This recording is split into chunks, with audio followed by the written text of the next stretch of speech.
കോൺഗ്രസിൽ മുഖ്യമന്ത്രി ചർച്ച അനന്തമായി തുടരുന്നതിനെ വിമർശിച്ച് കെ ശൈലജ.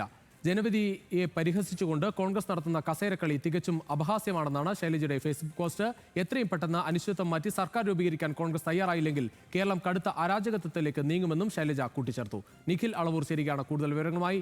നിഖിൽ, പ്രതിപക്ഷത്തുള്ള ആളുകൾക്കടക്കം ആ തരത്തിൽ ഒരു പരാജയം നേരിട്ടതിന് ശേഷമുള്ള പ്രതികരണമാണ്. കോൺഗ്രസിന്റെ ഈ കസേരക്കളി വിമർശിക്കുകയാണ് കെ ശൈലജ.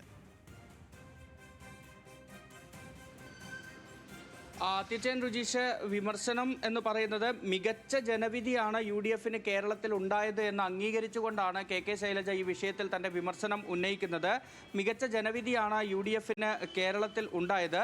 എന്നാൽ ജനവിധിയെ പരിഹസിച്ചുകൊണ്ട് കോൺഗ്രസ് നടത്തുന്ന കസേരകളി തികച്ചും അപഹാസ്യമാണ് എന്നതാണ് കെ ശൈലജ ടീച്ചറുടെ അഭിപ്രായം.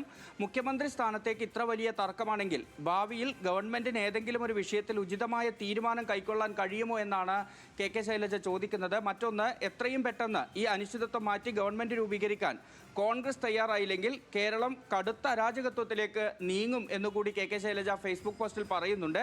അതിനൊപ്പം തന്നെ LDFന്റെ പരാജയത്തെക്കുറിച്ചുള്ള ഒറ്റ വരിയിലുള്ള ശൈലജ ടീച്ചറുടെ ഒരു വിശദീകരണമുണ്ട്. LDFന്റെ പരാജയ കാരണങ്ങൾ വിലയിരുത്തി ജനകീയ പ്രശ്നങ്ങളിൽ ഇടപെട്ടും രാഷ്ട്രീയ സംഭവവികാസങ്ങൾ ശരിയായി ചർച്ച ചെയ്തും ഞങ്ങൾ മുന്നോട്ട് പോകുമെന്ന് കൂടി പറയുന്നുണ്ട്. ഏതായാലും പൊതുസമൂഹത്തിൽ നടക്കുന്ന ചർച്ചകളുടെ അതിൻ്റെ ഒരു പ്രതിഫലനം എന്ന് വേണമെങ്കിൽ ഈ ഫേസ്ബുക്ക് പോസ്റ്റിനെ കാണാം. കാരണം ഇടതുപക്ഷം വലിയ പരാജയം ഏറ്റുവാങ്ങി നിൽക്കുന്നു, അതിൻ്റെ വിശദീകരണം അവർ നൽകാൻ ശ്രമിക്കുന്നു. പക്ഷേ അതിനൊക്കെ മുകളിലേക്കുള്ള ചർച്ചയായി ഈ കോൺഗ്രസിലെ മുഖ്യമന്ത്രി തർക്കം മാറുകയാണ്.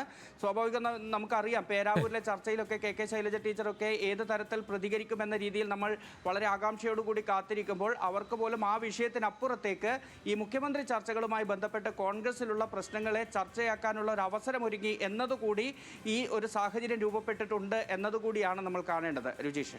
ശരി.